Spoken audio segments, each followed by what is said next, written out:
उचलत नाहीये. बाईकवर असेल कदाचित. परत बघते ट्राय करून.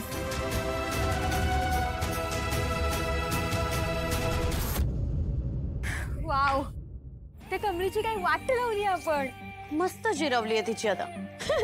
माझ्या अगेन्स्ट इलेक्शन लढत होती, माझ्या अगेन्स्ट. आता जीएस इलेक्शन मध्ये जिंकणार कोण? अनिका शिवाय आहेच कोण? बाय द वे अनिका, ऋषी सरांना कळणार तर नाही ना की कमळीला आपण या सगळ्यात अडकवलंय? स्टुपिड आहेस का? त्याला मी बघून घेईन.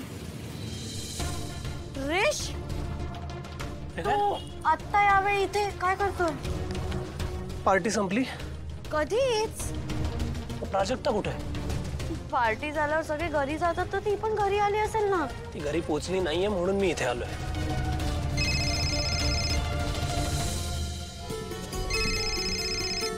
हा वहिनी, कुठे आहेस तू? मी इथे हॉस्टेलवर आलोय. काय झालं, आली का ती घरी? नाही, पण तिचा फोन आला होता. ती येईलच इतक्यात. तू पण ये. हा, आलो. पोचते ती घरी. हा, गुड. बरं, पार्टी संपली तर तुम्ही इथे काय करताय? ते रेश, माझी कार आहे ना ती खराब झाली आहे, तो मी ड्रायव्हरचा वेट करते. तो दुसरी कार घेऊन येतो ना.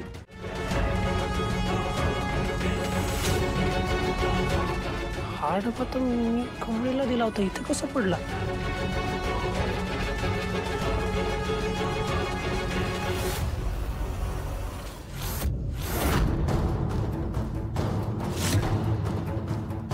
ड्रग्सचा यूज करून भुलवणार होतीस का आम्हाला?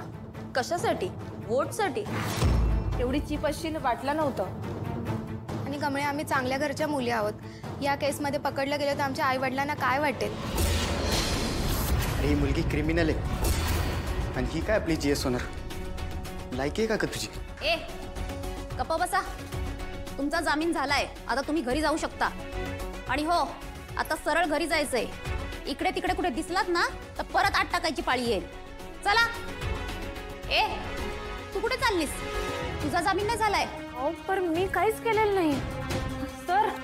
हो, मी खरंच सांगायलो, मी खरंच काही केलेलं नाही. किंवा समजा कुणीतरी डाव रचलाय. माझा आणि ड्रग्सचा खरंच काही संबंध नाही. ए गप्पे, सगळेच पुरावे तुझ्या विरोधात आहेत. तुम्ही नाटकं रडगाणं सगळं बंद कर. पवार मॅडम, आत टाकायला. हो सर, आत टाका. मी निर्दोष आहे सर. मी आत जा. आईची शपथ घेऊन सांगतो, मी काहीच केलेलं नाही सर.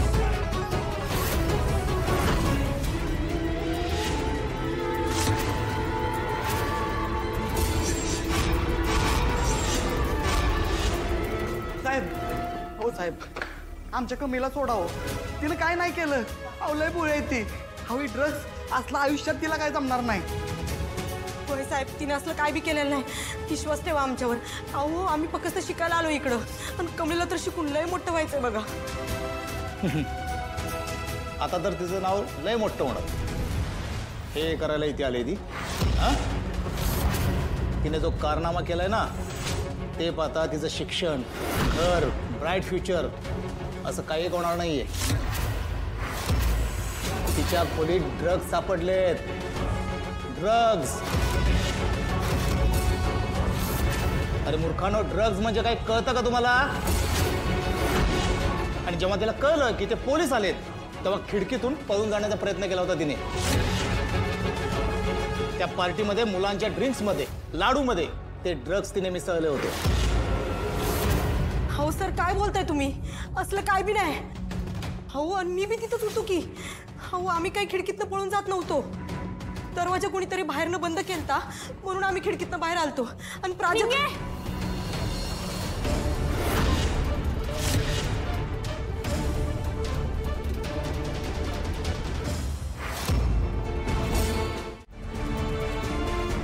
हा डब्बा तर कमीच आहे, पण मग हा हॉस्टेलच्या बाहेर कसं काय पडला? कमी काही प्रॉब्लेम मध्ये तर नसेल ना?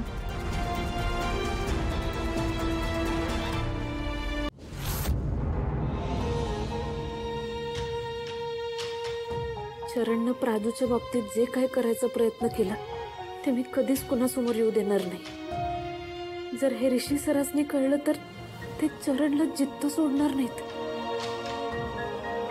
हे सत्य अंधारातच राहिलेलं बरं.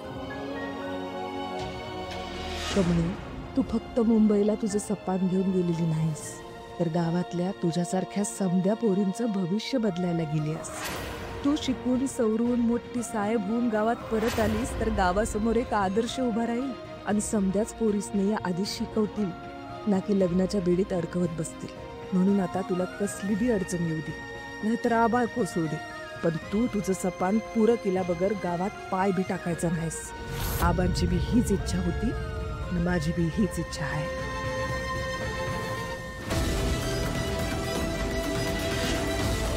हे विकायचंय की गहाण ठेवायचंय? नाही नाही, ऐकायचं नाही, घाण ठेवायचंय. आणि तुम्ही बी कुणाला ऐकू नका प्लीज. मी थोड्या दिवसात येतो आणि हे सोडवून येतो. हे काय? तुझ्यासाठी. म्हणजे तुमचा माझ्यावरचा राग गेला ना? तुझीच वस्तू आहे, बघू कुठं.